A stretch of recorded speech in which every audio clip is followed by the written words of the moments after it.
Years ago, the great screen actor Jimmy Cagney was working with a young actress that was about to be fired. He went to the director and said, "Let me talk to her." And he walked over to the actress and he said, "Look, it's simple. You walk in the room, you plant your feet, look me in the eye, and tell the truth."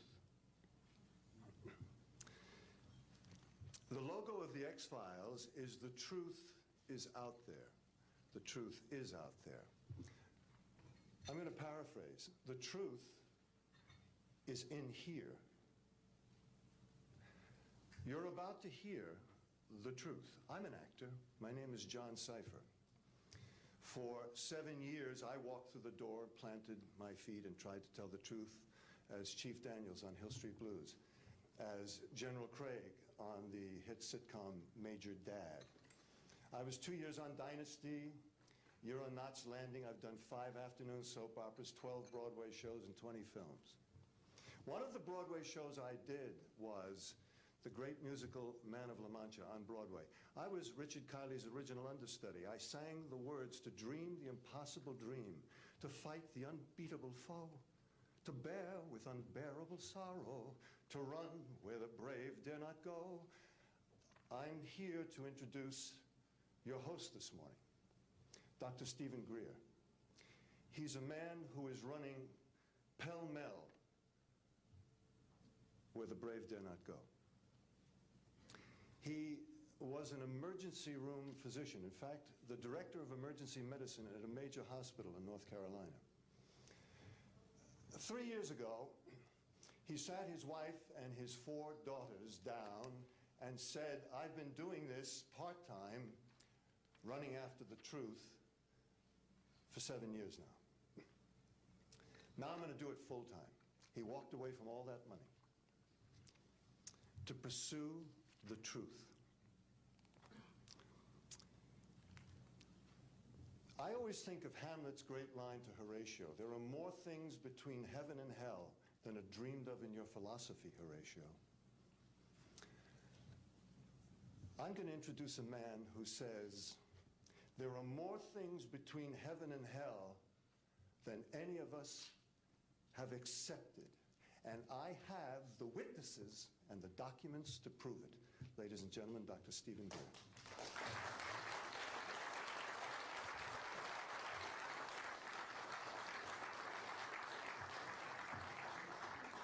Thank you very much, John. Members of the press, the American public, and people of the world. We are here today to disclose the truth about a subject that has been ridiculed and questioned, denied for at least 50 years. The men and women who are on this stage and the some 350 additional military intelligence witnesses to the so-called UFO matter and extraterrestrial intelligence can prove and will prove that we are not alone. I would like to thank Sarah McClendon, who is with us today, the famed White House correspondent, for her sponsorship of this meeting. Thank you very much, Sarah.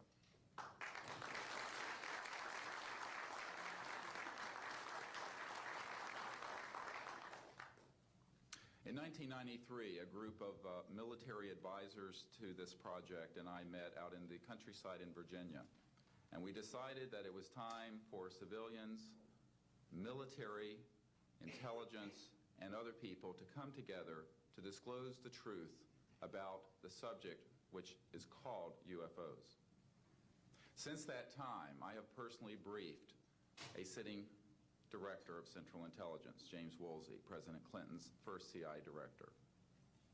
I have personally briefed the head of the Defense Intelligence Agency, the head of Intelligence Joint Staff, members of the Senate Intelligence Committee, many members of Congress, members of the European leadership, the Japanese cabinet, and others. And what I have found is that none of them are surprised that this is true, but they are uniformly horrified that they have not had access to these projects.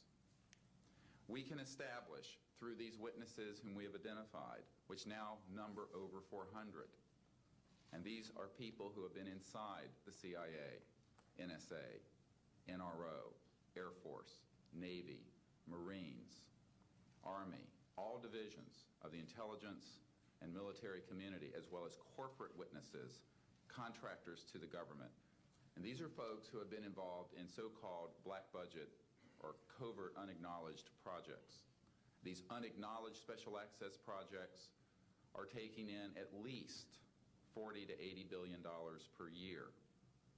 And they are sitting on technologies that can change the world forever.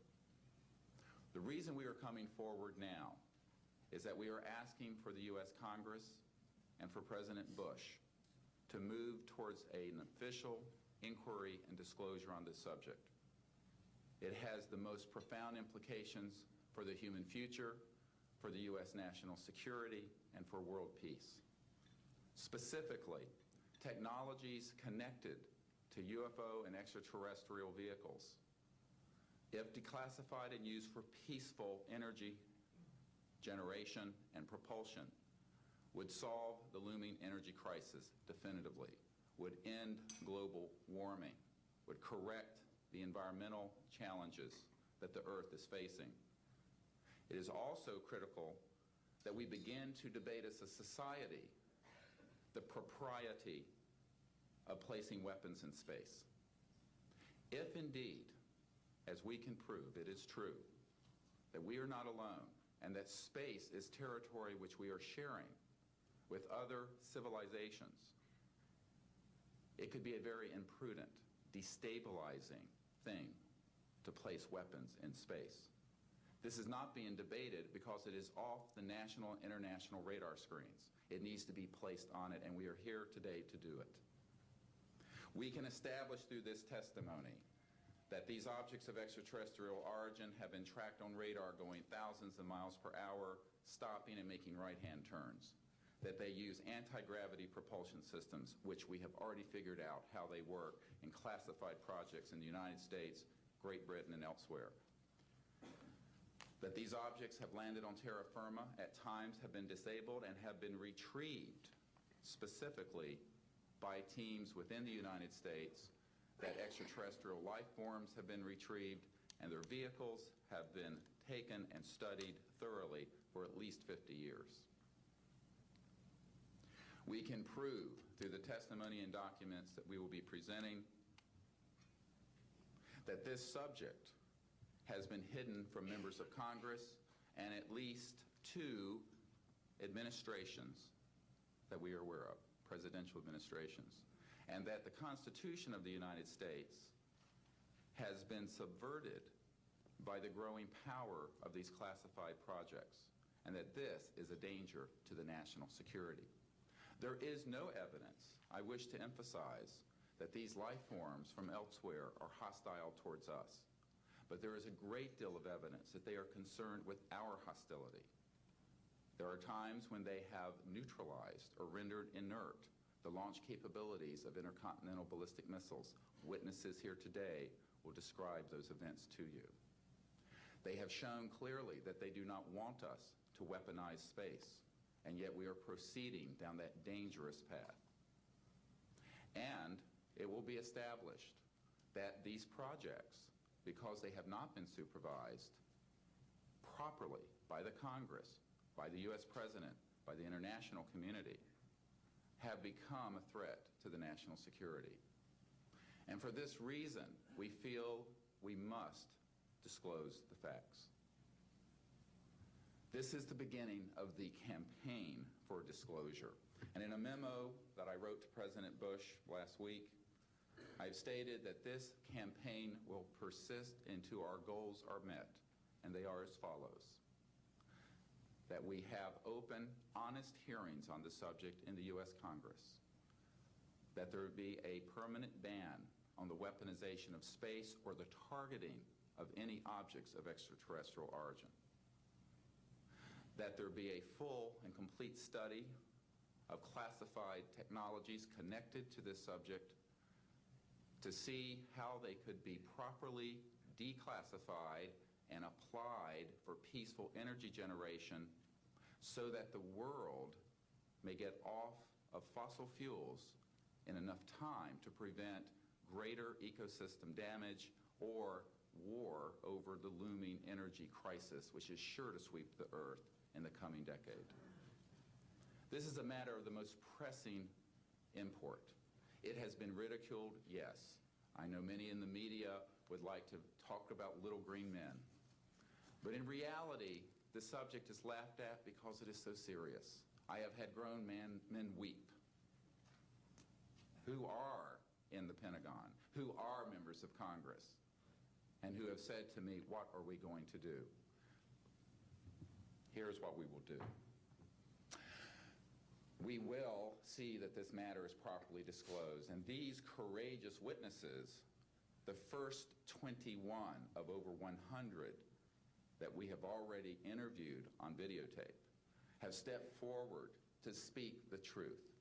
Now, I expect people to be skeptical, but not irrationally so, because these men and women have come forward and they have their credentials, they can establish who they are, and they have been first-hand witnesses to some of the most important events in the history of the human race. As was pointed out to me by some of the men here, they were charged with handling the nuclear weapons of the United States. Their word was trusted on everything of great importance for the national security. We must trust their word now. As Monsignor Balducci said at the Vatican, in an interview I had with him recently, it is irrational not to accept the testimony of these witnesses. So please be skeptical, but that is not the same as prejudiced and closed-minded. This is a matter of great importance, and I ask the media, the scientific community, and the political community to look seriously at this matter and to do the right thing for humanity and for our children. We have available for the media and for members of Congress a nearly 500-page briefing document with transcripts from dozens of these top-secret witnesses. We have a 4-hour videotape summary. It's not a commercial product, I'll warn you, from this project of the 120 hours that we have in interviews so far. They've been boiled down to 4 hours, and it's available for the Congress to review and for the major media to review. We can establish that this subject is real and has tremendous significance for the human future. I ask on all of you who are listening to contact the members of Congress that represent you and the leaders around the world and other countries and ask them to hold an honest inquiry into this subject to support a ban on weaponizing space, since we are sharing space with other life forms. And that we move quickly as a people to understanding that this is the end of the childhood of the human race. It is time for us to become mature adults in the cosmic civilizations out there. To do this, we must become a peaceful civilization, and we must look as we go into space with an intent of cooperating with other civilizations, not weaponizing that high frontier. The men and women who will speak next will do so in order, beginning on your left. They will introduce themselves. I ask for the media to refrain from questions until each witness has spoken briefly about who they are and what they have personally been involved with or witnessed in their government, military, or government-connected careers. At the end, we will have questions. All of you may ask questions for as long as we can stay here, and we will provide you with all the information that you need. So we will begin now with the first of our witnesses, Mr. John Callahan.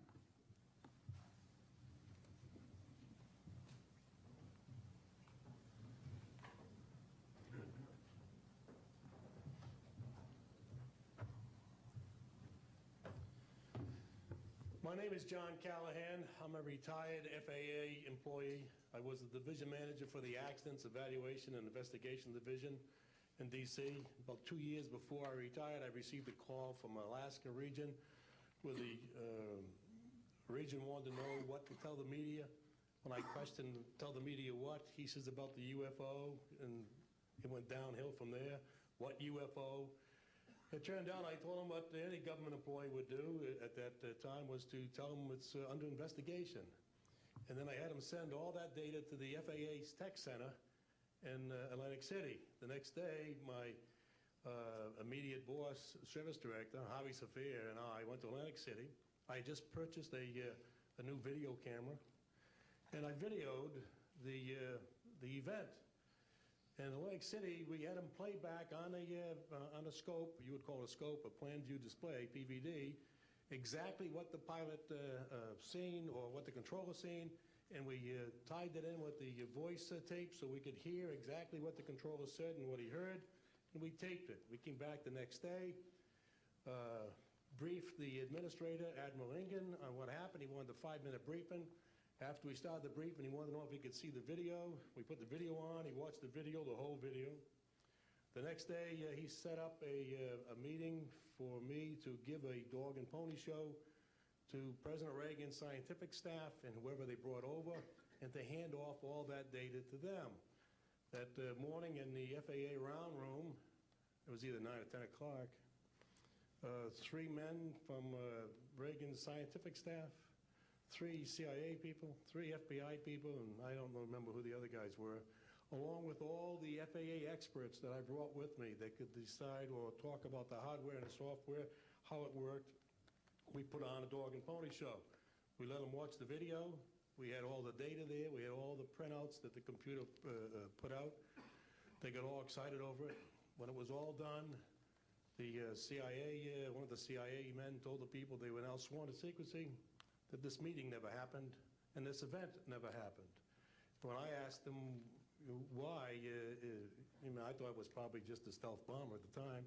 He says, well, this is the first time that we have recorded radar data on a UFO, and these guys are going to get all excited, drooling over all this data. I said, well, you're going to tell the public about it? And he says, no, we don't tell the public about this. It would panic the public. He says, we're going to go back and study this. I said, okay. It was what he was going to do. Now, I've told this story many times, and I get sometimes funny looks from people. I have with me the voice tapes of the controllers that were involved, the FAA original tapes. See, after we handed this stuff off to the president's staff, the FAA didn't know what to do with it. We don't separate UFOs from real traffic, so it's not our problem, okay? I have a copy of the original of the video that we took, which is rather interesting. And once the thing was all over, the reports started coming into my office, but because it wasn't an FAA air traffic problem, the FAA's report ended up on a table in my office. And it stayed there until I retired, when one of the staffers packed up all my gear and helped it move to my house. Also, in a box I found just a few days ago, in my 1992 tax return, I have the target printouts from the computer data, which, so if you wanted to or look at every target that was up there at the time, you can now reproduce this from this piece of paper here. And it's called the UFO incident, Japan 1648, I believe the number was, that happened on November the 18th, 1986. I'm prepared to go to Congress to swear before Congress that everything I've told you people and everything that is here is the truth. Thank you.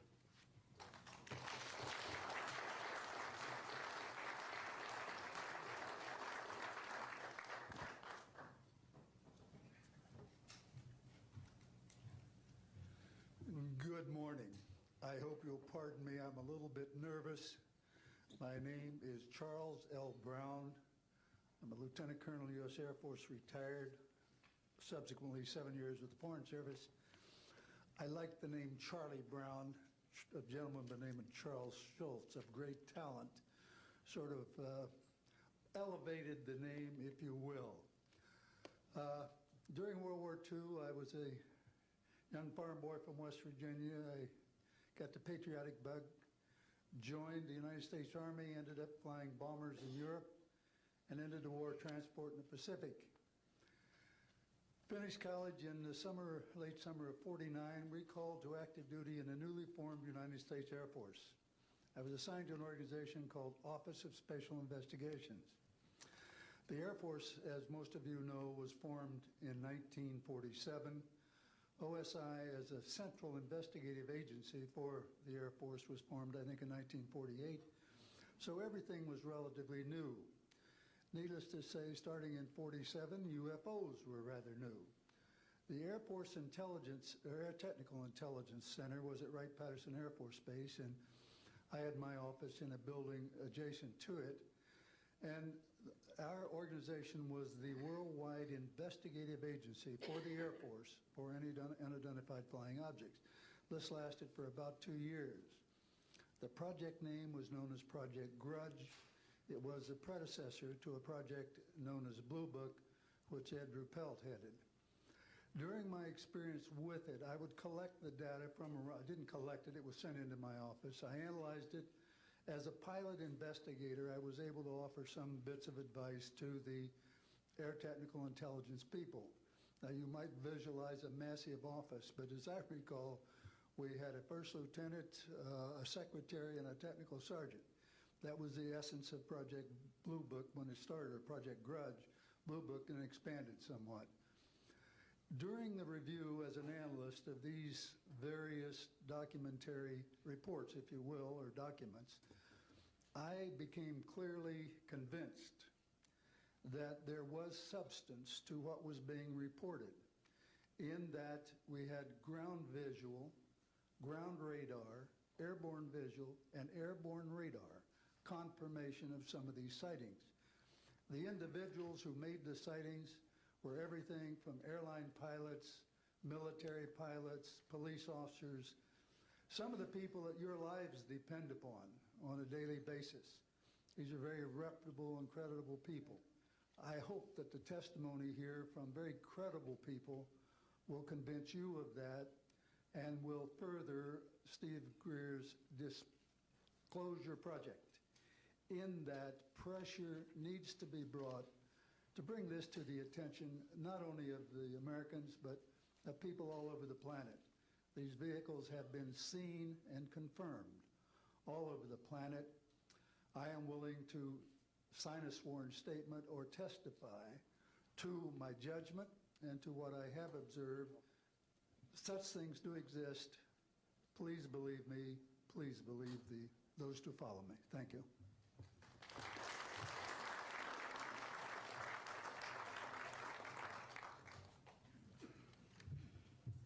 My name is Michael Smith. I was in the Air Force, a sergeant from 1967 to 1973. I was aircraft control and warning operator. While I was assigned to Klamath Falls, Oregon, in early 1970, I arrived at the radar site, and they were watching a UFO on a radar that was hovering at about 80,000 feet. It sat there for about 10 minutes and then slowly descended until it dropped off the radar. It was gone for about 5-10 minutes, and then instantly reappeared at 80,000 feet, stationary. The next sweep of the radar, it was 200 miles away, stationary. It hovered there for about 10 minutes and redid the whole cycle twice more. When I found out what you normally do when you see a UFO, I was told that you notify NORAD, you don't necessarily write anything down, you don't write anything down, and you keep it to yourself. It's a need-to-know basis only. And NORAD one night called me about later in the year to let me know as a heads up that there was a UFO coming up the California coastline. I asked them what I should do about this. They said, nothing, don't write it down, it's just a heads up. And then late 1972, while stationed at the 753rd Radar Squadron in Sault Ste. Marie, Michigan, I received a couple panicky calls from police officers who were chasing 3 UFOs from Mackinac Bridge up I-75. So I immediately checked the radar, confirmed that they were there, called NORAD, and they were concerned because they had 2 inbound B-52s going to Kinslow Air Force Base. So they diverted them because they didn't want any proximity of the two. And that night I answered many calls from the police department, sheriff's department, and stuff. And my standard response was that there was nothing on radar. And I will testify to this under oath to a congressional hearing.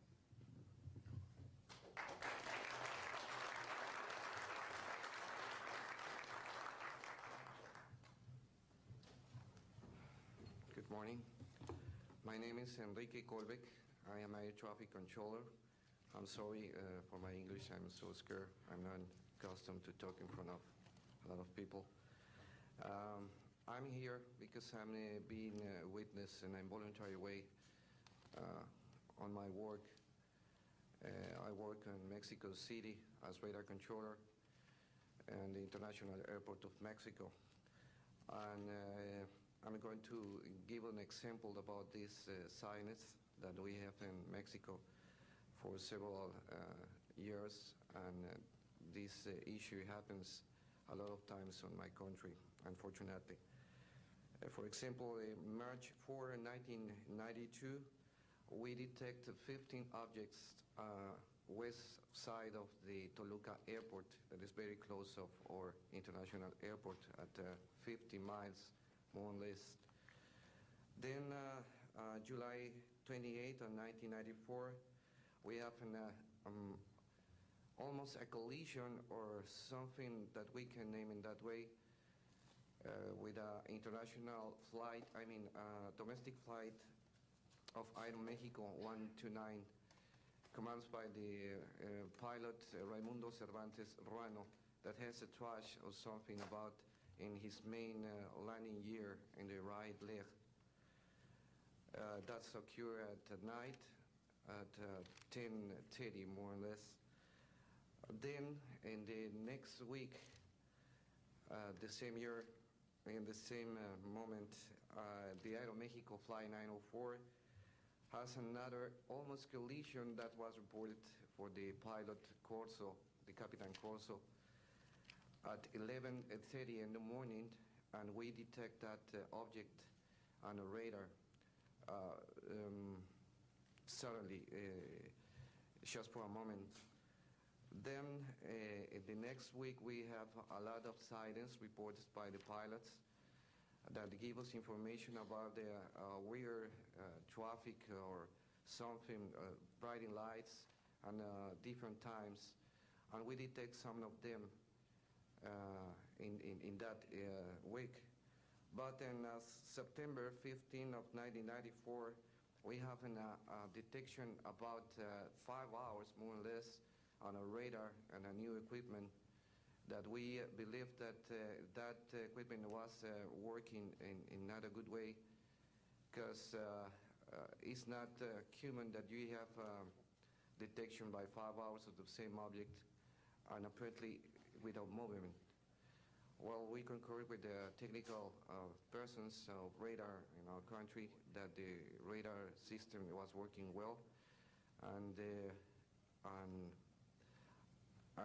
was very exciting, and we surprised when at the next day we received information about a periodist named Jaime Maussan that is studied these cases in Mexico, about that sighting from a lot of people in the Metepec city. There is another point located southeast of the Toluca airport, about a sighting of the big flying saucer, apparently 50 meters of diameter, than for a lot of people, and that let the trash is something in the ground. Well, next November 24 of 1994, we have on service officially our new radar system, and after that moment we have information very exactly about of these sightings at the same time with the pilots and detections. That's why I'm here, because we consider in my country that this is very dangerous. We have a lot of more cases, but I don't want to use more time in this.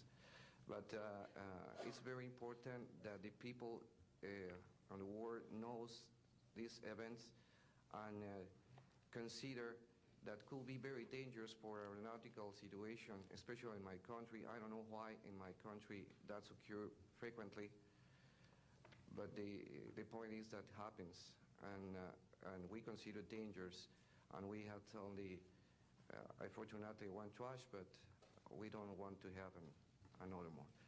Thank you very much, and I'm sorry for my English.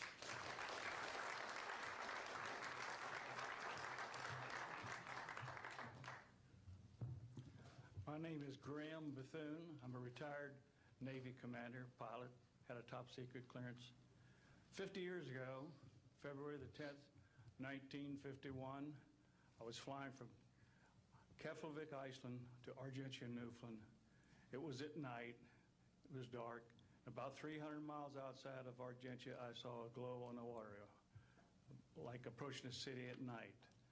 As we approached this glow, it turned to a monstrous circle of white lights on the water. We watched this for a while. The lights went out. There was nothing on the water. Next thing we saw was a yellow halo, small, much smaller than whatever it was launched from, and that was 15 miles away, up to our altitude. Because of the trajectory, I disengaged the autopilot, shoved the nose over to try to go under this thing. At that time, I heard a noise underneath. I thought maybe it hit us. It was actually some of the crew members ducking, and they collided, and a couple of them were injured. Then it appeared over to the right and moved out slowly and flew with us. It was still not at our altitude, but we could see the shape of it. It had a dome. We could see the coronal discharge. I went back aft to let the other pilot, Al Jones, take my seat to see what the passenger's reaction was. Came back to the cockpit, told him not to report anything simply because what the psychiatrist had said to me, maybe they would lock us up. So basically, the instruments in the cockpit, we had 4 or 5 failures in the area of magnetic compass, the electromagnetic effect, an area of direction finders, and this type of thing. The craft was tracked by radar in excess of 1,800 miles an hour. It never did get to our altitude. We had 31 passengers, plus the psychiatrist and the crew members that all cited this at different areas. When we landed at Argentia, Newfoundland, we were interrogated by the Air Force, an excellent interrogation, Captain Paulson. When we landed at the Naval Air Test Center here at Patuxent River, we were required by Navy intelligence to make out individual reports. Out of the National Archives, I have the 18-page official Navy and Air Force report. I've made up a report to straighten out all the truth. There's a stack of books out there this high that have written all of this up. So the truth is here. I will testify under oath before Congress that everything that I have said is true.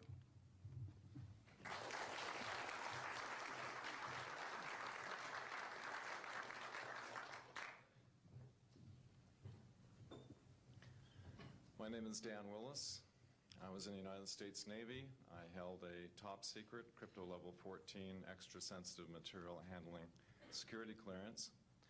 I worked in the code room at the Naval Communication Station in San Francisco. In 1969, I received a priority message from a ship near Alaska that was classified as secret. The ship reported merging out of the ocean near Port Bow, a brightly glowing reddish-orange elliptical object, approximately 70 feet in diameter, emerged out of the water, shot into space, traveling at about 7,000 miles per hour. This was tracked on ship's radar and substantiated. Years later, I worked at the Naval Electronic Engineering Center in San Diego for 13 years. The co-worker who I worked with worked at the NORAD facility. When he first started working at the facility, he noticed objects going on the screens that track everything out in space and in the air, objects going off the scale, doing right-angle turns. When he inquired, his older supervisor advised him that, quote, it was just a visit from one of our little friends. thought this was a little unusual. These statements are true. I'm willing to testify under oath before Congress. Thank you.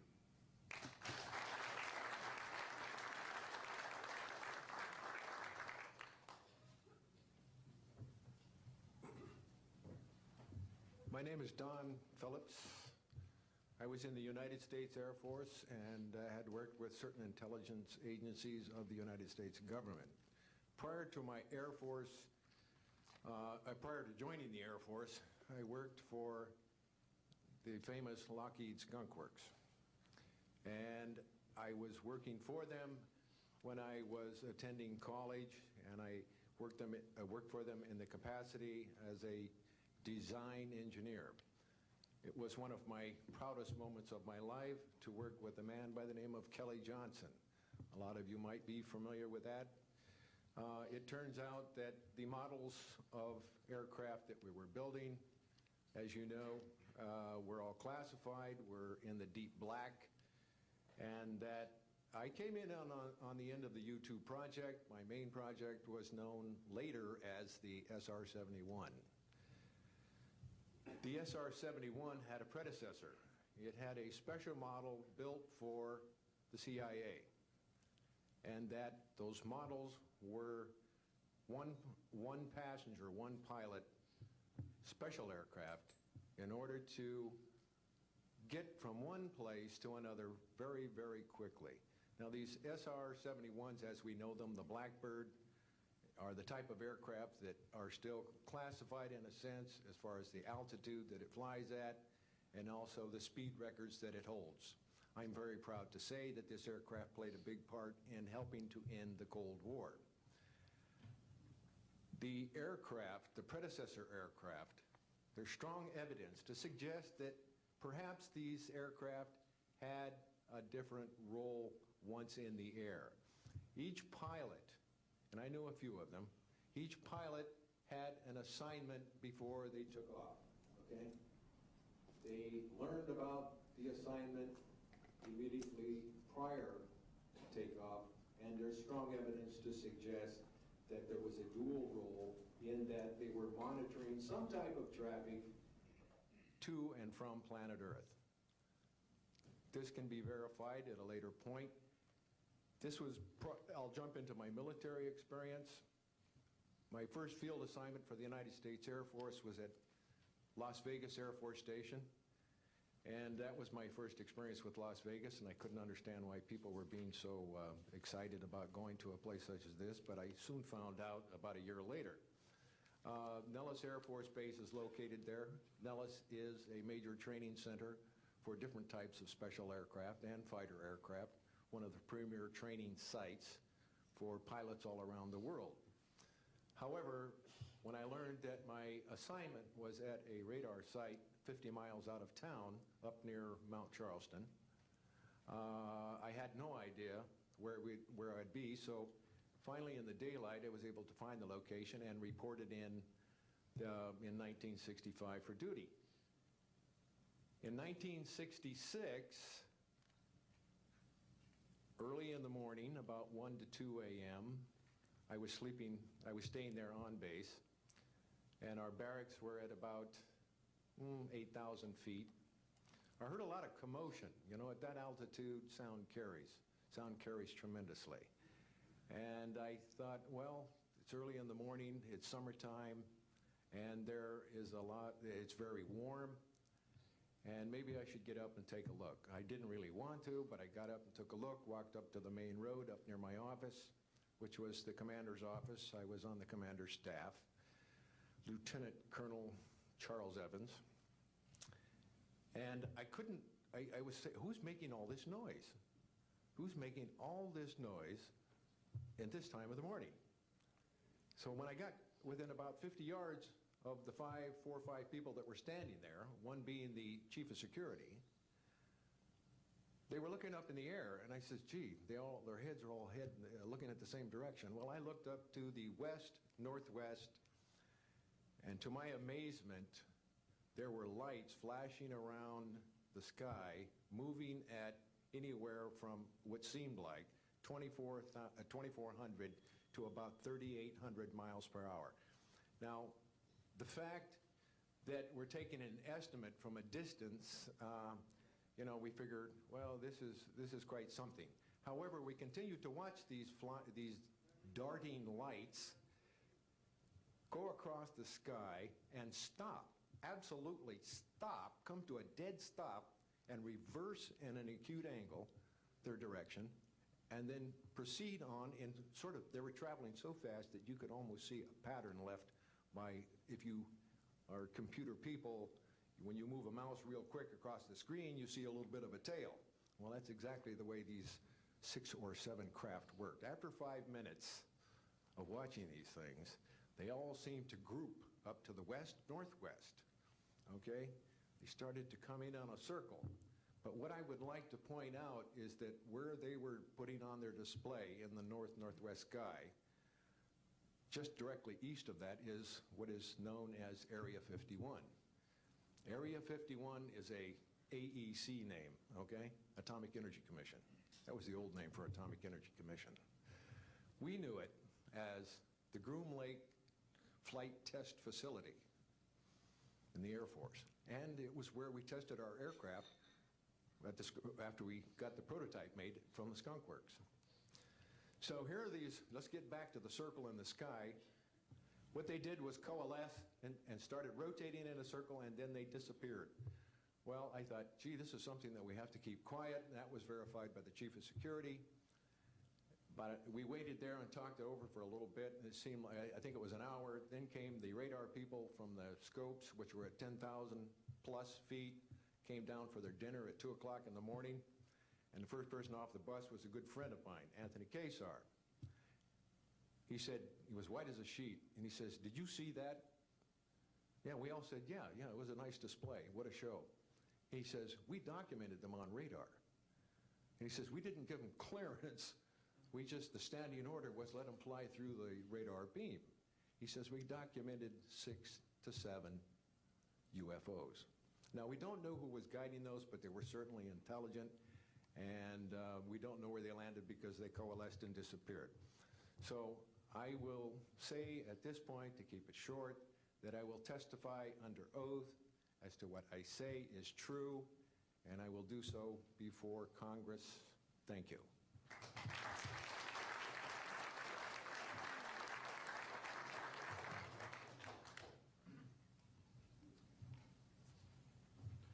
My name is Robert Solis. Contrary to what it says on the card, I was not a lieutenant colonel in the Air Force. I was in the Air Force active duty after I graduated from the Air Force Academy in 1964 until 1971 and separated as a captain. In March of 1967, I was stationed at Malmstrom Air Force Base, Montana, as a missile launch officer, Minuteman missiles. On an early morning of March 16th, 1967, I got a call from my security guard, primary security guard upstairs. We had about 6, as I recall, flight security airmen upstairs. I was downstairs 60 feet underground in a capsule monitoring and controlling 10 nuclear-tipped Minuteman missiles. I got a call that morning that they were seeing strange lights flying in the sky. I disregarded that call, told them to call me when something more significant happened. I got another call subsequent to that call, and this time it was a more intense tone, and the guard's voice is very clearly very frightened. He said there was a bright, glowing red object hovering outside the front gate. It was oval-shaped. He had all the other guards out there with their weapons drawn. Right after that call, I woke up my commander, who was on a rest period, Fred Mywald, a retired colonel now, and told him about the phone calls. As I was telling him about the phone calls, my weapons started going down, one after the other. They went into a no-go condition, what we call a no-go condition. They were unlaunchable. We lost somewhere between 6 and 8 weapons that morning. Within minutes of having received that second phone call of a UFO hovering outside the front gate. Again that morning, after reporting it to the command post, we were informed that a very similar incident happened at Echo Flight. I was at Oscar Flight. They lost all 10 of their weapons under similar circumstances, very similar circumstances, where UFOs were sighted over the launch facilities. They had maintenance crews and security crews out there that had spent the night, and they were reporting UFOs over those sites.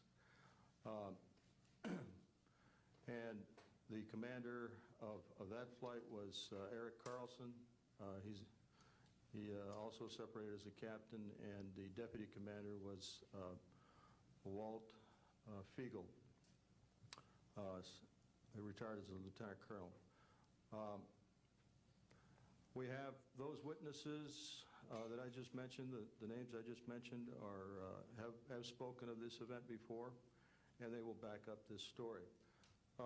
We also have documentation that I received through FOA requests from the Air Force outlining the Echo Flight incident, and including in that documentation a reference to UFOs. We have telexes covering this incident, and in one telex it says the fact that no apparent reason for the loss of 10 missiles can be readily identified is cause for grave concern to this headquarters. This was from SAC headquarters. So we've got those telexes. I've got about 12 witnesses that'll verify parts of this story, including of a man who investigated the incident afterwards for the Air Force, and you'll hear a little bit more about that from the next witness. And also another guard that witnessed a UFO in that same time period, and another officer who retired a full colonel who had other reports of UFOs.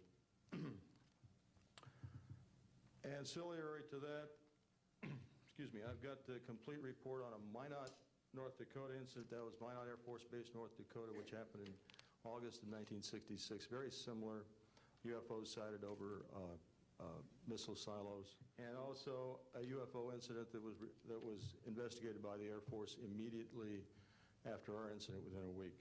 I'm willing to testify to the truth of all these matters that I've spoken about this in front of Congress under oath. Thank you.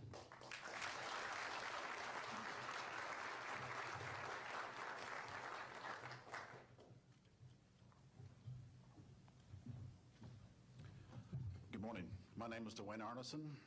I served 26 years as a communication electronics officer in the U.S. Air Force, all over the world, including Vietnam. I was lucky to be selected to be commander of 3 different units in the Air Force. I held a top secret SCI TK clearance, and for those who don't know, it is slightly above top secret. I retired in 1986 as a colonel at Wright-Patterson Air Force Base in Ohio. I would like to relate about 3 different experiences, if you will, that relate to UFOs. As a young lieutenant over in Germany, at Ramstein Air Base, Germany, back in the early 60s, I was in charge of the cryptographic center. I had a top secret crypto clearance at that time, and I can clearly recall seeing a message that went through my crypto center which said that a UFO had crashed on the island of Spitsbergen, Norway, and the team of scientists were coming to investigate it. Going forward to the 1967 timeframe, I was assigned to the 28th Air Division at Great Falls, Montana, and I was the officer in charge of the communications center there. Also, I was a top secret control officer for the division. I had a crypto account. I was an account custodian, and I also passed out nuclear launch authenticators. During that time, I can recall seeing a message come through that communications center which said, basically what Bob just got through talking about, is that a UFO was seen near the missile silos and the missiles were deactivated. Coincidentally, the person that Boeing sent to investigate the particular missile conditions, if you will, what made them shut down, was my first manager at Boeing, Mr. Bob Kaminsky, who has since passed away. And I can recall him on different occasions. He lived close to me in Auburn, Washington. That's where I'm from. And he said, Arnie, he says, those missiles were perfectly clean. That was the result. So the one last incident concerned when I was as a commander of the unit in Great Falls, or in Caswell Air Force Station, Maine. I had contacts with the security police at Loring Air Force Base, and they told about UFOs that were seen near the nuclear weapon storage areas on Loring Air Force Base. And I'd be glad to testify to Congress that this is absolutely the truth. Thank you.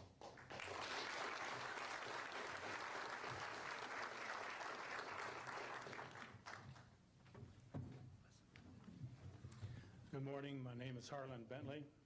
During 1957 and 1959, I was a PFC in the United States Army, stationed north of Washington, D.C. on the Nike Ajax missile base close to Olney, Maryland.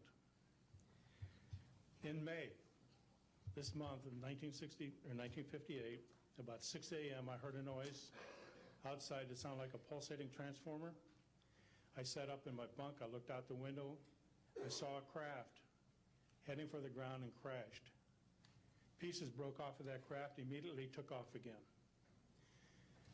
So there's a lot more to that story, but I've got to speed this up. Now, the next night, I was on radar duty. I get a call from the Gaithersburg missile base. He says, hey, I got 12 to 15 UFOs outside 50 to 100 feet above me. So I asked him, I said, what does it sound like? He took his head mic off, held it out the van window, and said, here. And the same sound I heard the previous morning, except a lot more of them. So my radar was on standby, so I immediately turned it on and got the blip just outside of the ground clutter. I marked it on my radar screen. And then for a few minutes later, all of a sudden they took off. As they took off, the sweep came around, hit the blip. When it came around, it hit it again. That blip was 2/3 away off my radar scope. In order to get that far at a constant velocity was 17,000 miles an hour. That was my first incident.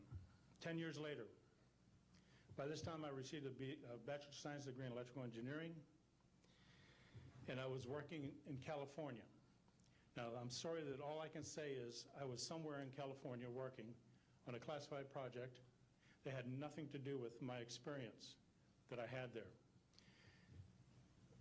As I was working, and it was like 2 or 3 in the morning, California time, I heard a Houston astronaut communication link, comlink. I didn't pay much attention to it until I heard the word bogey. Of course, my ears picked up immediately.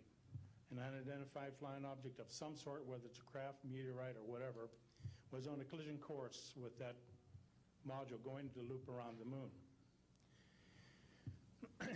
So basically, I listened for some time, and then I stopped and went back to work. And then I heard, there they go. In the astronaut world, some of you may not know this, there's a term called green turtle. And it used to be, I don't know if it is today or not, but it used to be is you're not allowed to use profanity over the net. And the first person that does that, whoever hears it first and says green turtle, that astronaut's got to buy that man and his entire family a dinner at the most expensive place at Cape Canaveral. Well, to end this real quick, one of them said, damn, they went off, the UFOs took off. He says, damn, that was fast. And somebody yelled, green turtle. And then he said another word, a synonym to crap. And then somebody else yelled, green turtle. And you could see him grit his teeth, because now he had to buy 2 expensive meals. And my particular experience, I will testify before Congress if necessary and explain exactly what happened. Thank you.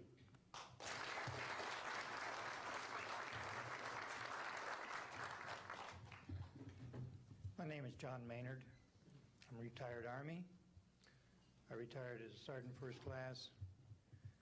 For my entire 21 years of service, I held a top secret clearance.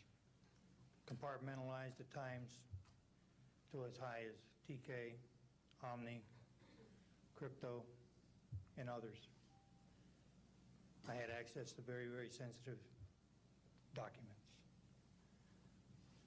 My testimony is basically two-pronged. One, I retired from DIA in 1980. And when as an administrator you take over an office, you take over everything and you sign for everything. And I signed for well over 2,000 documents. In order to sign and inventory those things, you have to read them. Not word for word, but basically I went through every document to make sure that it was complete. It was there as they told me, that when I turned my charge over to the next person, those same documents were there. So I got quite a good knowledge of what was going on in those documents, and believe me, there are many, many different references to UFOs. There was also NPIC pictures that shows that it would targeted objects that were casing you out. Now, I worked on the SALT 1 and SALT 2 areas for the office that I worked in. So we were taking pictures all the time for verification of nuclear disarmament. And there were some objects in those pictures that didn't belong there. The second prong to this whole thing is that a lot of people talk about conspiracies over a shadow government. I'm willing to testify before Congress that these black operations do exist. I nearly became part of it. But I saw the light, I think. Or was it? And I got out. And that's it. We have to disclose what we know. And I am willing to testify before Congress under oath or before any other organization that what I witnessed was true.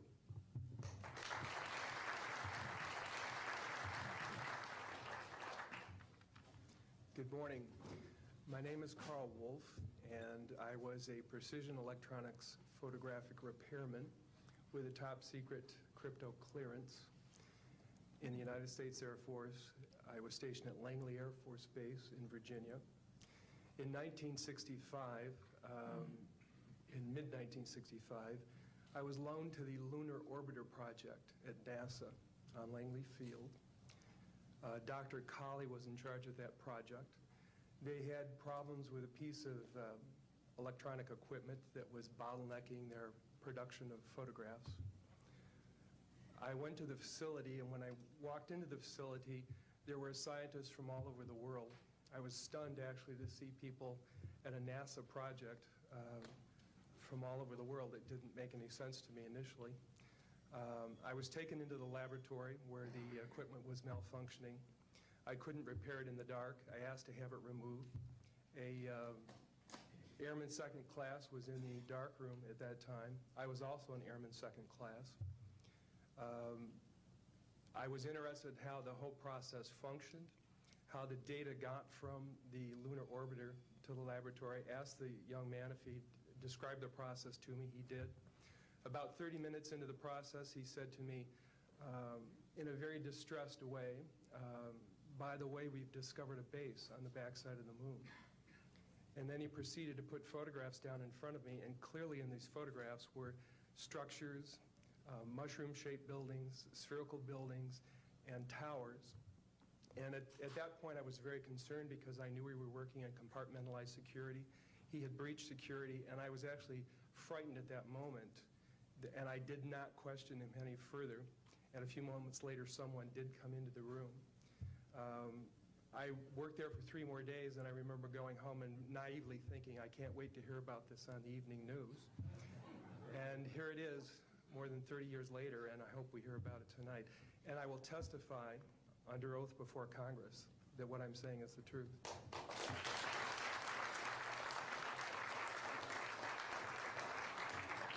Thank you, Carl. Good morning, everyone. My name is Donna Hare, and I worked at Philco Ford Aerospace from 1967 to 1981. During that time, I was a design illustrator, draftsman. I did the launch slides and landing slides, and also projection plotting boards, lunar maps for NASA. We were a contractor, but most of the time I worked on site, excuse me, in Building 8. I had the opportunity to do extra work during downtime, which was between missions, and I walked into a photo lab, which was the NASA lab across the hallway. I had a secret clearance, which is not that high, but I was able to go into restricted areas, which this was. At the time, I was talking to one of the techs in there, and he drew my attention to a photograph, a NASA photograph. It had a dot on it, and I said, "What is that?" Well, he drew my attention to it, and I said, "Is that a dot on the emulsion?" And he said, and he's smiling, and he has his hands crossed, and he said, "Round dots on the emulsion don't leave round shadows on the ground." And this was an aerial photograph of the Earth, I'm assuming the Earth, because it had pine trees on it, and the shadows of the craft, or whatever it was, were in the same angle as the trees. And by its very nature, UFO, and I wanted to clarify that to a gentleman that was talking to me, means unidentified. So I did not know what this was. But I realized at this point that it's very secret, that it was kept secret, because I asked him, "What are you going to do with this piece of information?" And he said, "We always airbrush these out before we sell them to the public." So they're pesky little creatures appearing on this photograph they wanted to get rid of. After that, I decided I would ask questions to other people that work there. And I found that I had to ask them away from the site and not on site. A guard told me that he was asked to burn some photographs and not to look at them. And there was another guard guarding him, who was in green fatigues, watching him burn the photographs. And he said he was too tempted. He looked at one, and it was a picture of a UFO, and he was very descriptive. I can go into that later with anyone. He immediately was hit in the head, and he had a big gash in his forehead. He was knocked out, and he's terrified, so he would have to be protected. Another incident, I knew someone in quarantine with the Apollo astronauts. He told me that the Apollo astronauts saw craft on the moon when we landed, and that is what he told me. And he also was afraid. He said that the astronauts are told to keep this quiet. They're not allowed to talk about it.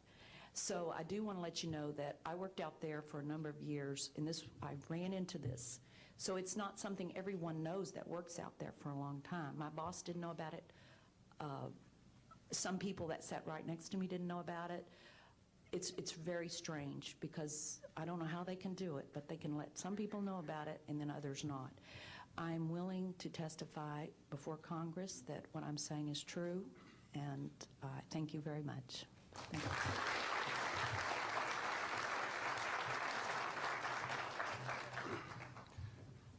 Good morning, ladies and gentlemen, and members of the press. My name is Larry Warren. 20 years ago, in 1980, I was a security specialist assigned to RAF Bentwaters, Woodbridge, NATO Air Force facilities in Suffolk, East Anglia. I had a secret security clearance. I guarded our backline nuclear weapons that were stored there at the time, without the knowledge of the people of Great Britain. I went through a portion of a 3-night UFO event where objects made incursions over our WSA, fired pencil-thin beams of light into them, and adversely affected the ordnance, possibly. These objects were on the ground on 2 different nights. Potentially, there was another life form seen. This is an unpopular truth. These events were of extreme defense significance to not only Her Majesty's government, but this government as well, and they are still shrouded in secrecy. They are very complex. They are very vast. This is more about a human rights issue than just a UFO issue.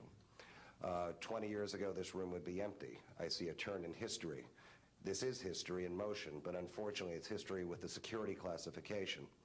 I would be more than honored to swear under oath that I experienced what I did, I saw what I saw. These events produced not only, after numerous denials by this government, a memo by Lieutenant Colonel Charles Holt, our deputy base commander, which reads like science fiction. It also produced, years later, an on-site audio tape he made as these objects performed their feats and did what they did and violated airspace. These events are of extreme defense significance.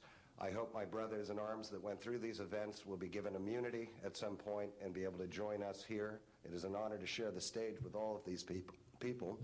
And I think for all of our children, my son Dennis, God bless you, son, we can change the world. You're heroes for being here also, and I will testify in front of Congress if asked to. God bless. Thank you.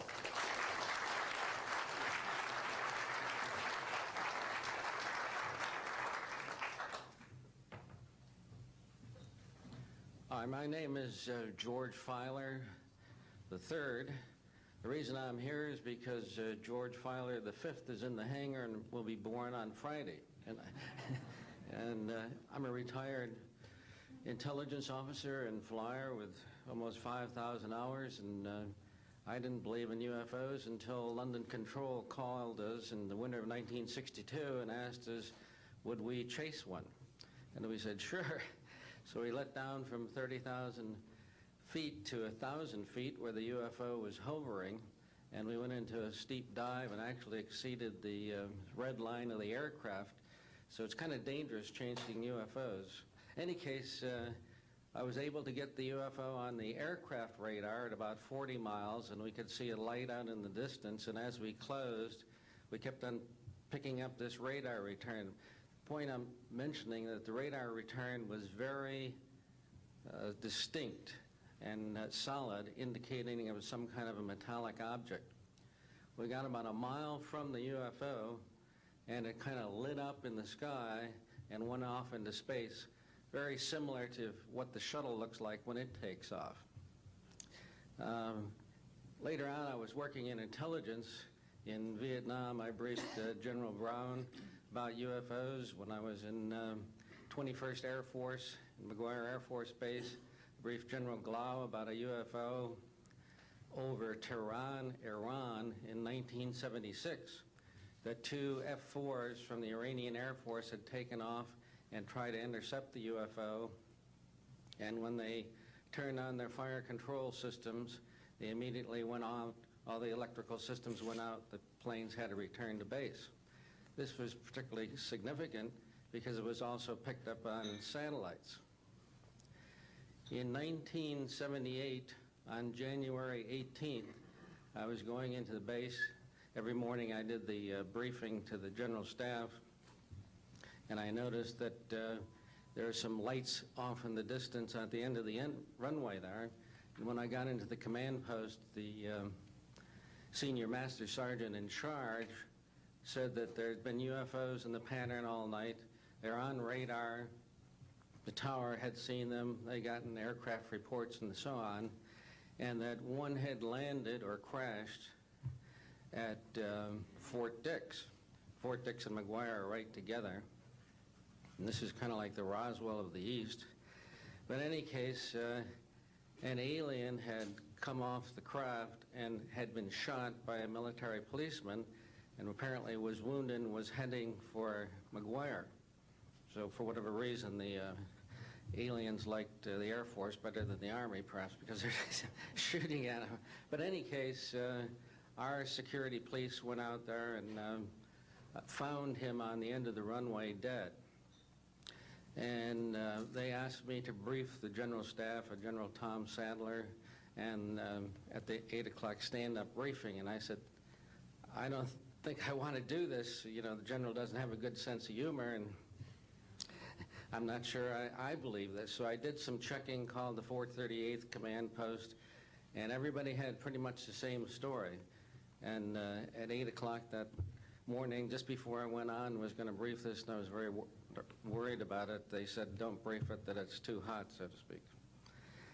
That's pretty much my story, and I'm prepared to tell the story in front of Congress, and it is the truth. Now, because of this, I've stayed interested in UFOs, and I'm the Eastern Director of the Mutual UFO Network. And between the National Reporting Center and Peter Davenport and the MUFON, we get 100 reports a week on average of people from all over the United States that see these things regularly. And if you start checking, they're out there and they're low, and people are seeing them all the time.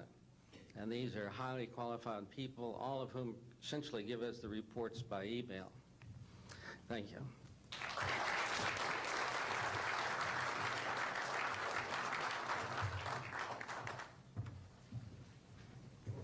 Morning, ladies and gentlemen. My name's Clifford Stone. I was a Sergeant First Class, United States Army. I had a secret clearance with nuclear surety. I could get the clearance that I needed to do whatever it was that was necessary for me to do at the time on special operations when I was called in on those. What I'm referring to here is that I was involved in situations where we actually did recoveries of crashed saucers, for lack of a better term, debris thereof. There were bodies that were involved with some of these crashes, also some were alive. While we were doing all this, we were telling the American public there was nothing to it. We were telling the world there was nothing to it. I'd like to go into detail on some of the cases, about the nuts and bolts cases right here, but I will be available if you have any questions concerning my involvement in this. You can talk to Dr. Greer to arrange for me to get to talk to you. But the whole situation is, we've set back, we've told the American people that there's no such thing as UFOs. I've been involved where we have recovered these objects. We know them to be of extraterrestrials. In 1969, I had an event that happened to me while I was stationed at Fort Lee, Virginia. We went to Indiantown Gap, Pennsylvania. That would be my first exposure to any time that we would be recovering an unidentified flying object. When we went there, we already had people that was already in the facility. We were a backup team, which was supposed to be NBC, because there was supposed to be some nuclear materials that was on board this craft. Later on, most people involved were to be told that there was nothing on board it. It was nothing more than just a crash of one of our aircraft. I know better, because I was one of the people that approached it with a Geiger counter to get surface readings. I was the first person to go ahead and see that there were bodies on it. That would be the first of approximately 12 events. UFO crashes are not events that take place every day. They're rare. I know we're not alone in the universe. I know that the absence of evidence is not evidence of absence. It's evidence that has been denied to the American people.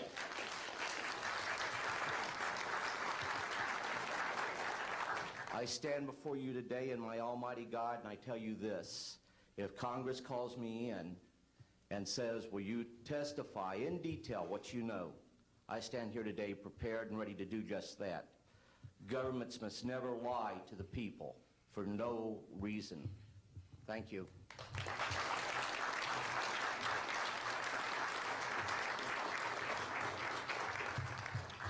Good morning. My name is Mark McCandlish, and for the last 21 years, I have worked as a conceptual artist for a variety of defense contractors. I've been involved in conceptual artwork of the production thereof for Rockwell on the X-30 program, and also on the HISTEP program. That's spelled HYSTP, means Hypersonic Testbed Program. During the course of my career, I've twice had a secret security clearance. In 1967, while my father was stationed at Westover Air Force Base, the headquarters for 8th Air Force Strategic Air Command, I witnessed and watched through a telescope a UFO which hovered over a nuclear weapons storage facility for approximately 10 minutes and then departed with an acceleration approaching a bullet leaving a rifle barrel.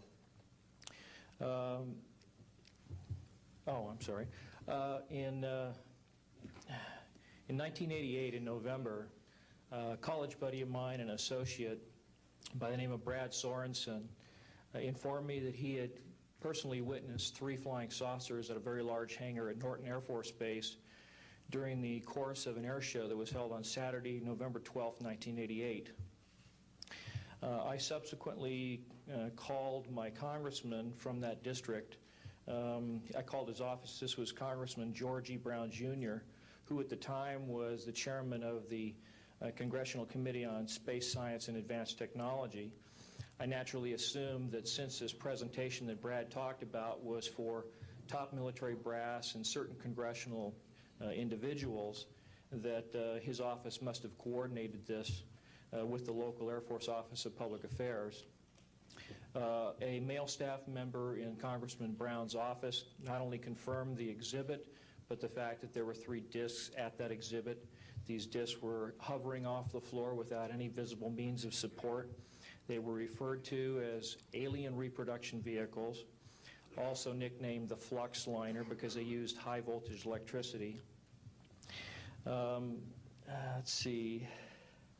To keep things short, this is a diagram that I made based on a sketch that Brad Sorensen did for me in rough form shortly after he had his sighting, and subsequently cleaned that drawing up and made it much more accurate. And that's the drawing that Dr. Greer is holding there now. Later on, I obtained photographs that were taken in 1967 by a military pilot, Harvey Williams, flying a C-47 for the Air Force at 12,000 feet, approximately 25 miles southwest of Provo, Utah. This particular vehicle matches the so-called ARV in all proportions and respects in terms of the detail of the shape of the craft. And this was photographed, as I say, in June or July of June of 1967. I later spoke to a gentleman by the name of Kent Sellen that I met at an air show at Edwards Air Force Base in 1992, the first unveiling publicly of the B-2 bomber. He indicated to me that in 1973, when he was a crew chief working on experimental aircraft at Edwards Air Force Base, that he had unintentionally wandered into an area where there was a classified aircraft, namely the ARV. He described it in detail, and he added other details to the account concerning the configuration and the operation of the vehicle that Brad Sorensen was not aware of. Subsequently, Brad Sorensen met with the famous aeronautical designer Burt Rutan, gave him a copy of this blueprint which you've just been shown. Mr. Rutan felt that it was a joke and put it on his wall as kind of a joke. And a third party confirmed for me later that a Colonel Ray Walsh from Edwards Air Force Base was visiting Mr. Rutan, saw this blueprint on the wall and registered quite a degree of shock and anger, wanted to know where the hell he got this blueprint, because there was in fact such a craft at that time, approximately 1994, 95, in a hangar at Edwards Air Force Base, North Base Complex at that time. Subsequently, I've done a lot of research on this product, this vehicle. I've come across a number of declassified documents that show that the Air Force, as early as 1960, was wind tunnel testing flying saucer shapes up to Mach 20. And I also have declassified NASA documents that show similar shapes. In fact, this is the document here that more or less details the wind tunnel testing up to Mach 20. This is the NASA document right here that was declassified, and it shows a variety of spherical and lenticular shapes that were flight tested up to, or I should say, wind tunnel tested up to Mach 6. I subsequently obtained a copy of an inter-office memo from Hercules Aerospace that describes a particular type of science involving something called zero-point energy and scalar waves. According to Brad Sorensen, this is the basis of the technology for these anti-gravity propulsion systems. This particular document here describes 6 different meetings involving the Defense Intelligence Agency and cooperative efforts with the Russian scientific community in investigating this what is called the fundamental enabling technology that was originally discovered apparently by Nikola Tesla in the early 1900s. Anyway, I could provide you much more detail at a later time, and I am prepared to testify in detail concerning these events and their truthfulness before Congress. Thank you very much.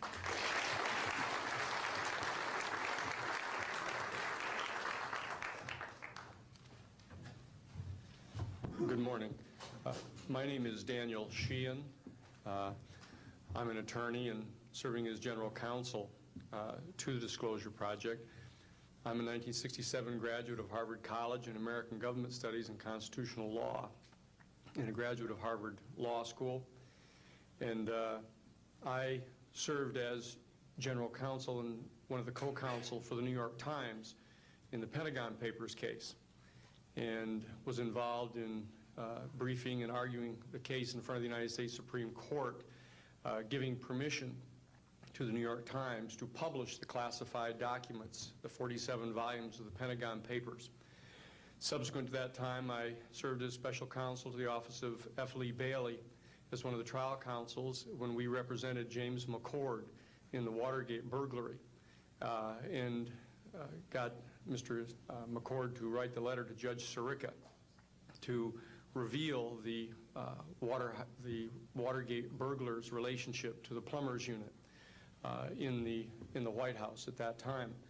Subsequent to my service in that case, I went back to Harvard to the Divinity School to study Judeo-Christian social ethics and public policy. Did my master's work and PhD work there, and became general counsel for the United States Jesuit headquarters in Washington, D.C., assigned to the National Social Ministries Office and their Public Policy Office. It was there in 1977 that I was contacted by Miss Marcia Smith, who was the director of the Science and Technology Division of the Congressional Research Service. She asked to meet with me, and I met with her, and she informed me that President Carter, upon taking office in January of 1977, held a meeting with then the Director of Central Intelligence, who was George Bush Sr., and demanded that the Director of Central Intelligence turn over to the President the classified information about unidentified flying objects and the information that was in the possession of the United States intelligence community concerning the existence of extraterrestrial intelligence. This information was refused to the President of the United States by the Director of Central Intelligence, George Bush Sr. The Director insisted that the President, in order to have access to this information, needed to have clearance to contact the Congressional Research Service, to contact the United States House of Representatives Science and Technology Division, to have them undertake a process to declassify this information, because the DCI suspected that the President was preparing to reveal this information to the American public. The Congressional Research Service Science and Technology Division, under the directorship of Marcia Smith, was contacted by the House Science and Technology Committee and instructed to undertake a major investigation of the existence of extraterrestrial intelligence and the relationship of the UFO phenomenon to this. I was contacted by Ms. Smith and asked, in my capacity as General Counsel to the United States Jesuit Headquarters, National Social Ministry Office, to see if we could obtain access to the Vatican Library, to obtain the information that the Vatican had with regard to extraterrestrial intelligence and the phenomenon of the UFOs. I pursued that with the permission of Father William J. Davis, the director of the National Office, and we were refused access as the United States Jesuit Order to the information in the possession of the Vatican Library. When I reported this to Ms. Smith, she then later subsequently asked me to participate in a project which I can go into some detail during the question and answer period or later to individuals, pursuant to which I was given access to, as a special consultant to the United States Library of Congress Congressional Research Service, to the classified portions of the Blue Book project of the Air Force. At that point, it was in 1977, approximately May of 1977, I went to the Madison building of the United States Library of Congress. There was no one in the building at that time. It was brand new. I was directed to a basement office where there were two guards at the door and a third sitting at the table, who who took my identification, verified that I'd been designated as a special consultant to the Congressional Research Service of the United States Library of Congress, and was admitted to the room. I thereupon found photographs, some dozen photographs, of what is unquestionably an unidentified flying object on the ground that had crashed and plowed a furrow in a field of snow, and it was embedded in an embankment. There were United States Air Force personnel surrounding this craft, taking photographs of the craft. And one of the photographs, I could see that there were some symbols on the side of the craft. And so I proceeded through the photographs and found a close-up photograph of these symbols. I'd been instructed that I was to take no notes and had to leave my briefcase and all my identification outside of this room, but I had brought with me a yellow pad. And so what I did is I opened up the yellow pad and refocused the overhead camera onto the same size as the cardboard backing of the yellow pad, and I physically traced the copies of the symbols on the side of this craft, closed the yellow pad back, put the microfiche back into the canister, reclosed the box that I had, and I said, "It is time for me to leave." And I took this and proceeded to leave the office, at which point the security guards stopped me, and one of them said, "What is that you have there, Mr. Sheehan?" At which point I handed the yellow pad to him, and he flipped through all the yellow pages and never found the copy that I had. And so I took that with me and brought it to the United States Jesuit headquarters, had a meeting with the staff, with Father William J. Davis, reported this to them, was authorized at that time by the United States Jesuit headquarters to make a report to the National Council of Churches and to request that the entire 54 major religious denominations of our country undertake a major study of extraterrestrial intelligence, which they declined to do. I was subsequently asked to deliver a 3-hour closed-door seminar to the top 50 scientists of the Jet Propulsion Laboratory of SETI, the Search for Extraterrestrial Intelligence, which I did do in 1977. I'm more than happy to testify under oath to these details to the United States Congress, and would be happy to meet with any members of the press at that time. You may recall I also served as chief counsel to the Karen Silkwood case, in which we obtained the rulings in the Karen Silkwood case. I also served as chief counsel in the Iran-Contra case. It was the first one to testify before the United States Congress to the existence of the off-the-shelf enterprise of Richard C. Cord and Albert Hakim. I'll be more than happy to share the details of what I believe to be the relationship between this off-the-shelf enterprise and the secret government, which is concealing this information from the American public. And I am happy and proud to serve as general counsel to the Disclosure Project. Thank you very much.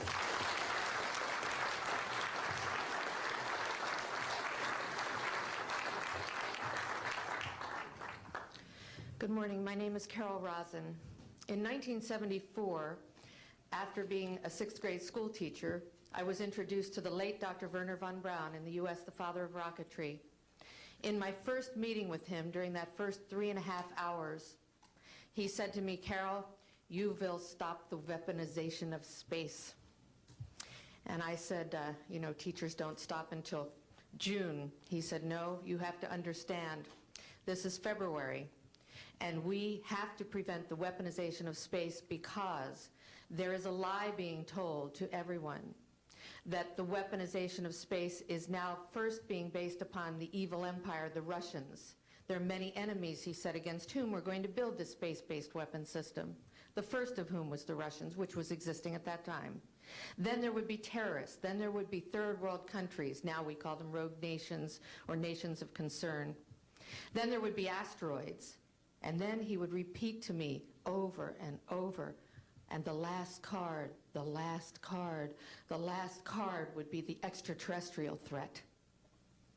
Well, at the time, I kind of laughed when he said asteroids, and when he said extraterrestrials, I knew I wasn't going to deal with that subject.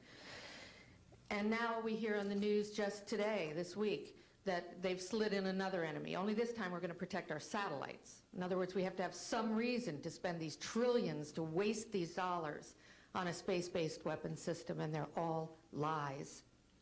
This is a system, he told me, that would never protect anyone. Even back then, he talked about suitcase bombs. He talked about chemical, viral, bacterial, biological warfare, that these space-based weapons would never protect us against. And then he told me that, in fact, if you travel around the world, which I did after he died in 1977, I met with people in over 100 countries who were friends. They didn't want to build space-based weapons. I became a space and missile defense consultant. And I worked with people around the world. I became an advisor to the People's Republic of China. They don't want to build a space-based weapon system. And he told me back then that they didn't. He said, go to Russia. They're considered to be the enemy. I got on a plane by myself.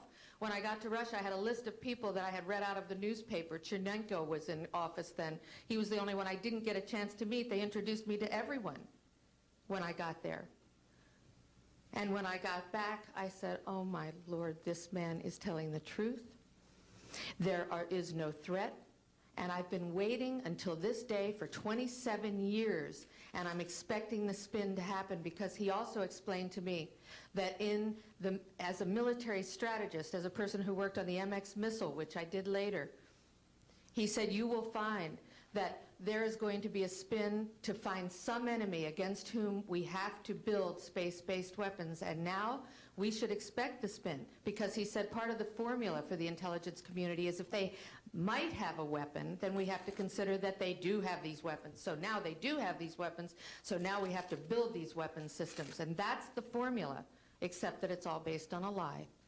And we have witnesses here today that have shown you that these extraterrestrial beings, that these craft that have come here are now not UFOs, they're identified flying objects, and we know that they have beings in them.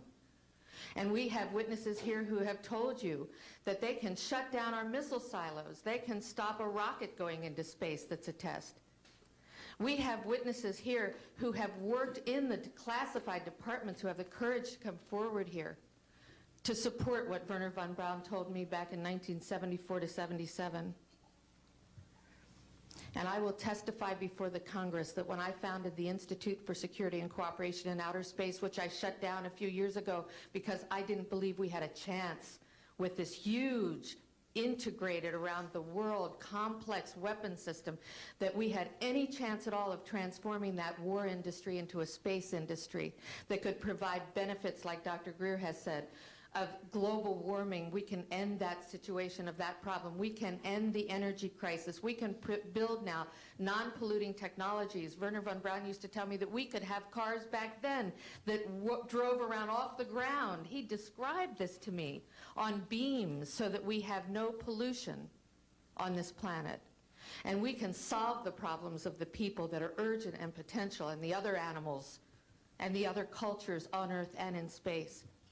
And we can end the arms race without dislocating the industry jobs, without disrupting the economy, by transforming, Wernher von Braun told me, the war industry into a global cooperative space industry that will provide, he said, finally, more jobs and profits on this planet than during any hot or cold wartime, more products and services that can be applied directly to solving the problems of this planet. And we can have a whole planet now that lives in peace on Earth, with all the cultures on Earth and with all the extraterrestrial cultures in space. And these are words that Wernher von Braun told me in 1974, and I will testify before the Congress under oath about everything I have said and more. Thank you.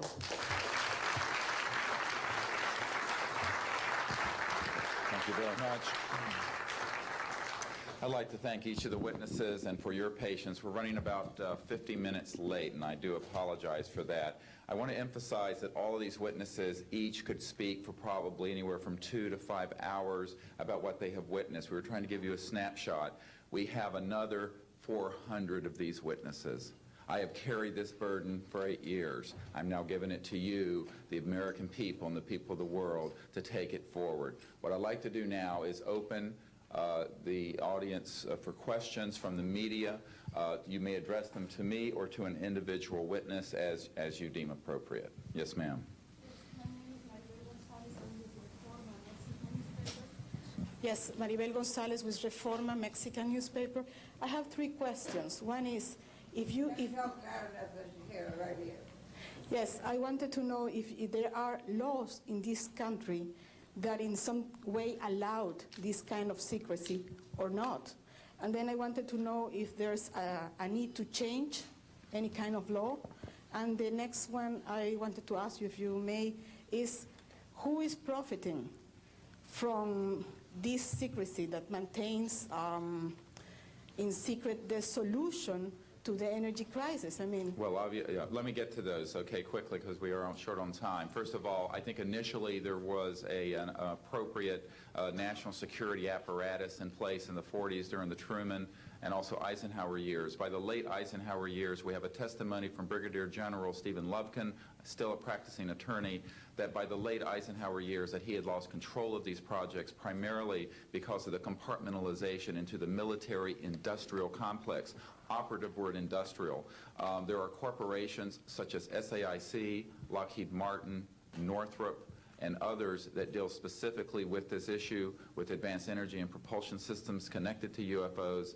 And I think that what has happened, from the best we can tell, from insiders that have briefed me for now about 8 years, is that we have lost control of these projects from a constitutional law perspective because the infrastructure within military intelligence and corporate channels is so well funded and so complex and labyrinthine that there are compartments within compartments within compartments, and people who are in the Congress who make inquiries, and in fact President Clinton, when he made inquiries, were simply denied access, as you heard earlier that President Carter was denied access. On your other question, I would say that in terms of profiting from the status quo, big oil. There are certain geopolitical and financial infrastructures that would not welcome a definitive replacement to the fossil fuels. I will tell you, and we can prove this with other scientists who are ready to come forward, that we already have a complete replacement for any fossil fuels or ionizing nuclear power plants. We don't need them. We haven't needed them. Probably have not needed them since the time I was born. Now, of course, this is a major issue. You're talking a multi-trillion-dollar global infrastructure change. And so this does hit the alarm bells at the National Security Council economics area. However, what is more serious to the national security? Keeping the status quo or letting ourselves go into a global ecosystem collapse and running out of fossil fuels and having massive rolling blackouts, not just in California, but globally. We have got to do something about this, and soon, and that's why we are advocating open hearings in the Congress. Other media, please. Yes, sir. I just want to know if anybody at the UN is looking into this. I personally met with Boutros Ghali's wife, Aliyah Ghali, who said that her husband was quite concerned about this. This was in the 1990s. Since then, we know that there have been other people at the UN who've made inquiries. The problem is the UN has no mandate to deal with this. It needs to be given a mandate from its constituent member nations. And I think that the public and the member nations need to ask that the United Nations get involved with this. This is an international peace issue and an international security issue, and it should be taken up by the UN Security Council, and of course we are recommending that as well. Yes, sir. So I think my question is actually to Clifford Stone. You said that you had seen aliens on a craft that had crashed. I wondered if you could describe what they looked like. I could, but it would probably take a whole lot of time. The reason I state that, when I got out in 1989, we had cataloged 57 different species. You have individuals that look very much like you and myself that could walk among us and you wouldn't even notice the difference, except for some of the things that they might be able to go ahead, even in a dark room, and touch an object and go ahead and identify what color that object might be. They would have a heightened sense of smell, sight, hearing. The situation is that you have various types of what we normally call grays. We didn't call them grays in the military, but you had at least 3 types of the grays. You had some that were much taller than we were. The unique thing that I'd like to point out for the most part is that the entities that we did catalog were in fact humanoid. Now this created a situation where the scientific community was trying to figure out why that would be the case, because you would expect that if life evolved on other planets that they would take on some type of other being, so to speak, not necessarily look humanoid or be bipedal such as we are. But apparently we got quite a few of the species out there that are humanoid in appearance, and that creates a question that yet has to be answered by science. Yes, and as I call on you, please state the news agency that you were with. Yes, ma'am. Deanne Divis with United Press International. Could you please address the vehicle that there was a drawing displayed of? Why would this vehicle be on display at an air show? What is the power source that you are asserting is going to be so very useful? And how can you determine that this vehicle is not something that is being developed, by a government agency? In fact, I think that was the testimony. This is an alien reproduction vehicle, and just to be clear, this means that it is based on advanced anti-gravity and zero-point energy propulsion systems. Those are the propulsion systems. They are being manufactured by a consortium of companies that include Lockheed Martin, Northrop, SAIC, and other corporations. They do have superluminal capacity, in other words, faster than the speed of light capacity. I think Mr. McCandlish and other witnesses that he's identified could go into more of the technical physics of it. I'm just a country doctor from Virginia, I tell people. I mean, really. And but this is actually what is the reason it's called alien reproduction vehicle is that it's based on the study of extraterrestrial vehicles, but it is manufactured by human military intelligence, aerospace contracting arrangements. And this is very important. It means that we, Homo sapiens, have the ability to access this so-called zero-point field of energy, which is the ambient field of energy from which all matter and energy is fluxing, and can access that energy and generate all the power we need to run this planet without fossil fuels or pollution. Do you have any direct evidence, though, that this, I mean, we're talking about the same government that so appropriately named a snooper program Carnivore. So just because it's named the alien reproduction vehicle, considering the history and the questions that have been existing for such a long time about flying saucers, I mean, do you know, is there any direct reason to believe that this is actually derived from technology?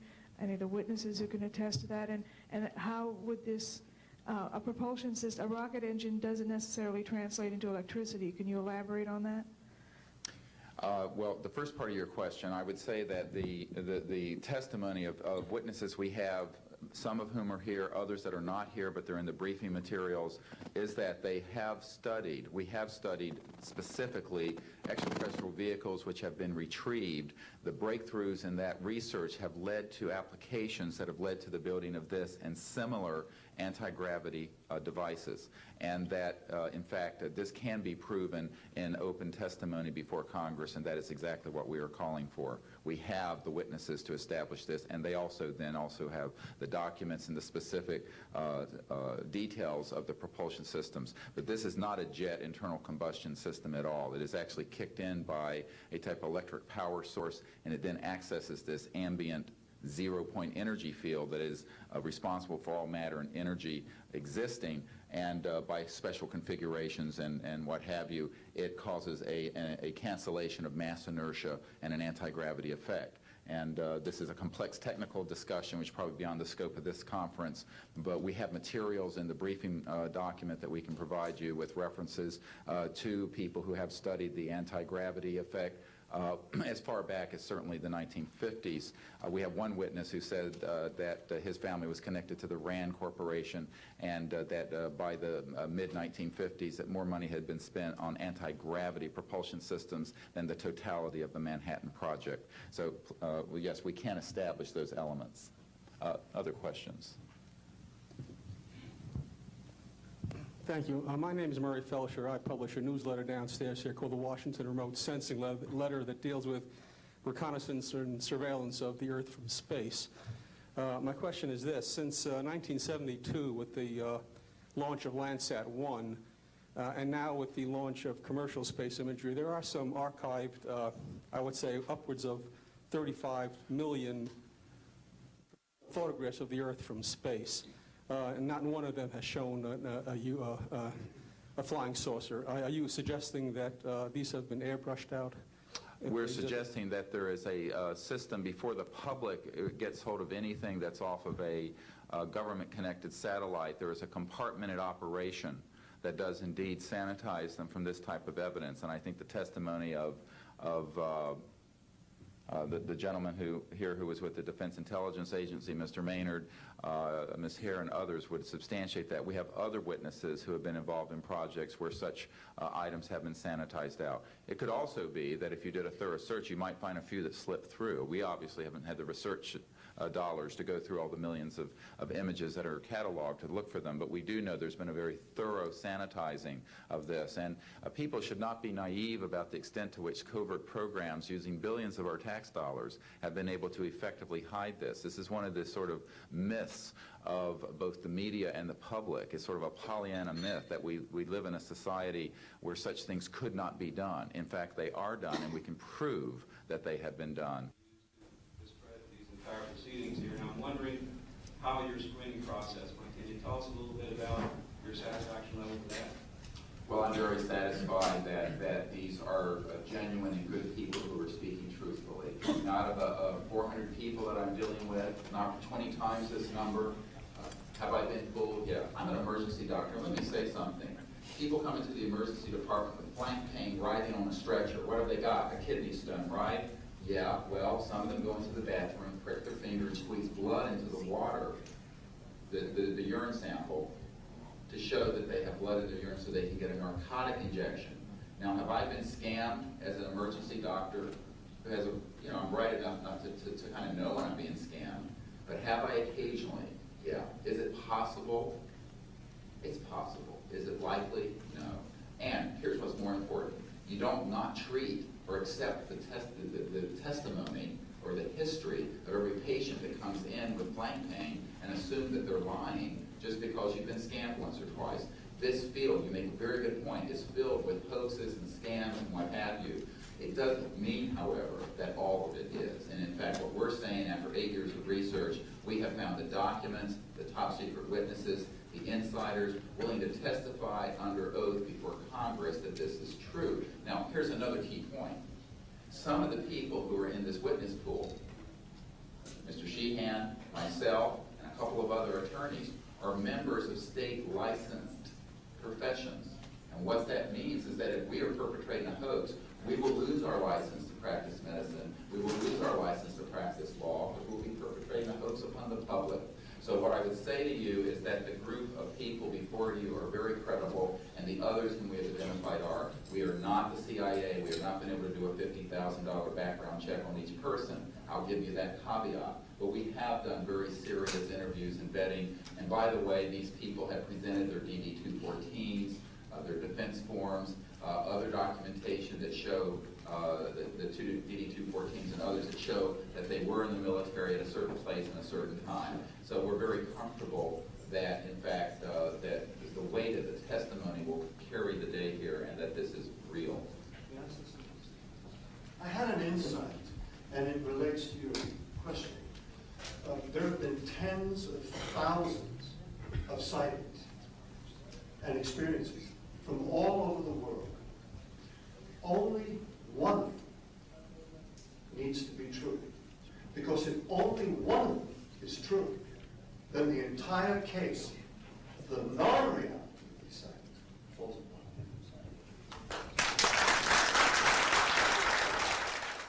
Such evidence out of the public domain, yes. A priori, all signed agreements and oaths that have flowed from such operations are null and void. What that means is, in legal theory, is that if it's an illegal enterprise, the agreements those that are entered into as a result of that illegal enterprise have no legal standing. So one of the things I would like to announce today is all of the men and women listening to this need to know they are free to speak. We are declaring all national security oaths on this subject null and void. They have flowed from illegal operations that have no standing constitutionally. My people, my mother's family, who fought in the American Revolution, were prisoner of war with the British to help found this country, did not fight and die to form the United States so that this kind of chicanery can go on. So these men are free to speak, and there can be no legal repercussions against them.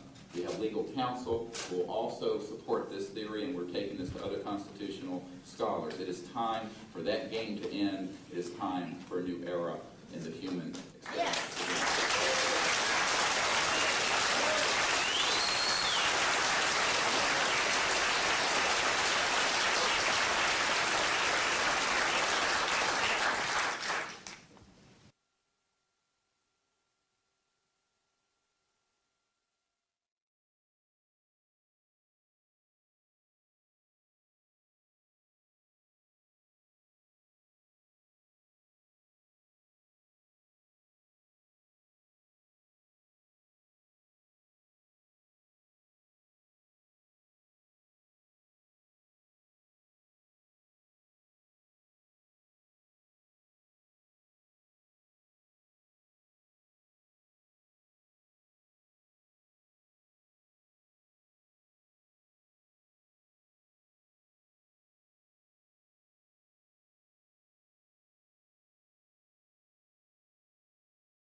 Has also escaped the oversight of the president.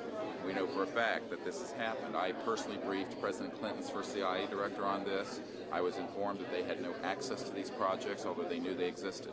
I was told the same thing by the senior investigator for the Senate Appropriations Committee, a man named Dick D'Amato, who in 1994 told me that there were somewhere between $40 and $80 billion a year going into these classified projects, and that he, with a subpoena on behalf of the Senate and a top-secret clearance, could not penetrate them. He told me these were the varsity team of all black projects, covert projects.